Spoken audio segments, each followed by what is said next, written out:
जय हिंद साथियों, मैं चंद्रमोहन पांडे शाहपुर विधानसभा क्षेत्र के नए विधायक राकेश विशेश्वर ओझा जी को जीत की बधाई देते हैं। हार्दिक शुभकामनाएं हैं हमारी उनके साथ। और जीतने के बाद जो मीडिया में उन्होंने अभी कुछ बयान दिए, जो शिक्षा को लेकर सबसे पहले उन्होंने बात की, तो इस विषय पे मैं थोड़ा एक अपना सुझाव रखना चाहता हूँ। क्योंकि सरकारी स्कूलों में जो व्यवस्था है, शिक्षक की बहाली हुई है बीपीएससी से, और शिक्षक आने के बावजूद कोई भी जो बच्चा है, जो मैट्रिक का बच्चा है, 12th का बच्चा है, जो हर पंचायत में 12th तक स्कूल हो गया, उसके बावजूद भी मैट्रिक और 12 का बच्चा की जो तैयारियां होती हैं 100% स्कूलों में नहीं हो पा रही हैं और समय से कोर्स खत्म नहीं हो पा रहे हैं। तो मेरा उनसे एक हाथ जोड़कर अनुरोध है कि आप एक बार जब भी शपथ ले लें, उसके बाद जब भी आपको उचित समय लगे, अपने विधानसभा क्षेत्र के हर एक पंचायत में जो 10+2 स्कूल सरकार के द्वारा बनवाए गए हैं, उनमें एक बार दौरा करके और उनको देखें और उनको बच्चों से सवाल करके पता करें कि आखिर क्या हालत है, क्या स्थिति है, कितना कोर्स कंप्लीट हुआ है। और कोर्स के साथ साथ ये भी चेक करने का प्रयास कीजिए कि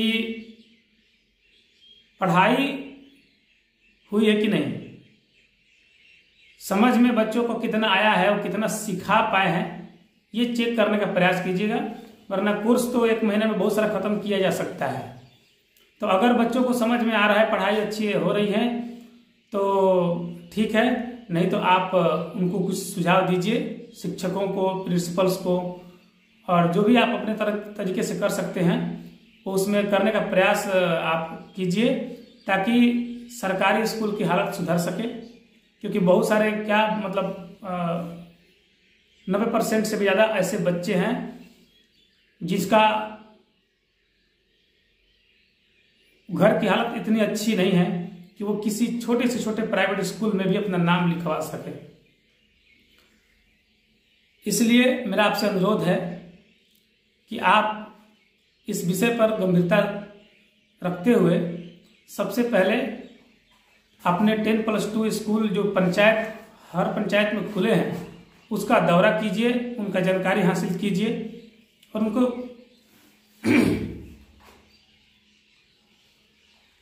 उनको सुधारने के लिए, उसमें सही व्यवस्था करने के लिए जो प्रयास आप अपने स्तर से कर सकते हैं, जो संभव हो वो कीजिए। और मेरा ये सुझाव है कि स्कूल में, जैसे प्राइवेट स्कूलों में होता है कि हर एक चैप्टर की कंप्लीट करने का एक सही समय निर्धारित होता है कि इस महीने में इस चैप्टर को खत्म करना है, उस महीने में उस चैप्टर को खत्म करना है। उसके बावजूद बच्चों का जो है मंथली टेस्ट लिया जाता है और अच्छे से लिया जाता है, उसको पता चले कि उसने 1 महीने में क्या सीखा है, और उचित सही तरीके से अगर परीक्षा ली जाए तो पता चलेगा। और उसके बाद जो है क्लास में जा करके भी बच्चों से पूछताछ करके, बच्चों से जानकारी लेकर ये पता लगाया जा सकता है कि कितना सिखाया गया है, कितना टीचर कौन से एक्टिव हैं, और उसके बाद आप अपनी तरीके से उस पर एक्शन ले सकते हैं। तो कोर्स कंप्लीट होने का सही समय निर्धारित किया जाए और समय समय पर उनको चेक किया जाए, या किसी और को ऐसा जो है गांव में जो पंचायत में मुखिया, बीडीसी वार्ड जो है, उनको ये कहा जाए कि आप जा कर के स्कूलों में चेक कीजिए। जो शिक्षा समिति के सचिव हैं उनको भी कहा जाए कि आप चेक कीजिए और हमें बताइए कि क्या स्कूलों में क्या दिक्कत है। और उसके बाद अगर आप एक्शन लेते हैं तो मुझे उम्मीद है कि इन स्कूलों का हालत अच्छी हो जाएगा। क्योंकि अभी आसपास जो भी प्राइवेट स्कूल हैं, जिसमें 10-15 से 20 हज़ार लास्ट सैलरी वाले टीचर पढ़ाते हैं, जिसमें बहुत ज़्यादा टीचर ट्रेंड भी नहीं है, तब भी सरकारी स्कूलों से अच्छी पढ़ाई करा पाते हैं। क्योंकि उन पर थोड़ा ऊपर से देखरेख होता है, अधिकारी जो होते हैं, जो भी प्रिंसिपल होते हैं, चाहे एचओडी होते हैं, वो देखरेख करते रहते हैं कि टीचर कौन अच्छा पढ़ा रहा है, नहीं पढ़ा रहा है। उनका निगरानी करते हैं। यहाँ पे कोई देखने वाला नहीं है और टीचर तो अच्छे हैं, उनको जानकारी बहुत अच्छी है, बीपीएससी पास करके आए हैं, तो उन पर थोड़ा निगरानी रखा जाए तो व्यवस्था सुधर सकता है और कोर्स को कंप्लीट सही समय पर किया जाए। और एक और बात है कि अभी भी बहुत सारे शिक्षक की बहाली होने के बावजूद हर एक सब्जेक्ट के शिक्षक स्कूलों में उपस्थित नहीं है। जैसे मुख्य रूप से संस्कृत के शिक्षक नहीं हैं।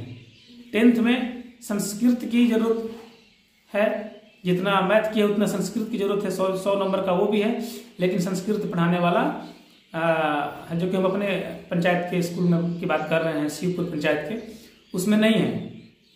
और जो भी बाकी सब टीचर हैं उन पर थोड़ा सा आप उनको सुझाव दीजिए ताकि वो अच्छे से काम करें, उन पर थोड़ा निगरानी रखा जाए ताकि बच्चों के भविष्य के साथ खिलवाड़ ना हो। गरीब बच्चे जो बड़ी टैलेंटेड हैं, टैलेंट की कमी नहीं है, लेकिन ना उनको सही प्लेटफॉर्म मिलता है, ना मौका मिलता है, ना उनको जांच करके उनको आगे बढ़ाने का कोई कोशिश करता है। इस विषयों पर ध्यान दिया जाए। और दूसरा चीज है कि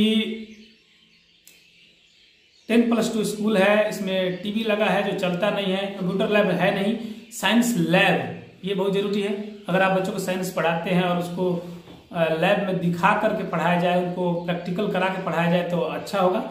ये शायद राकेश ओझा जी ने भी कहा है।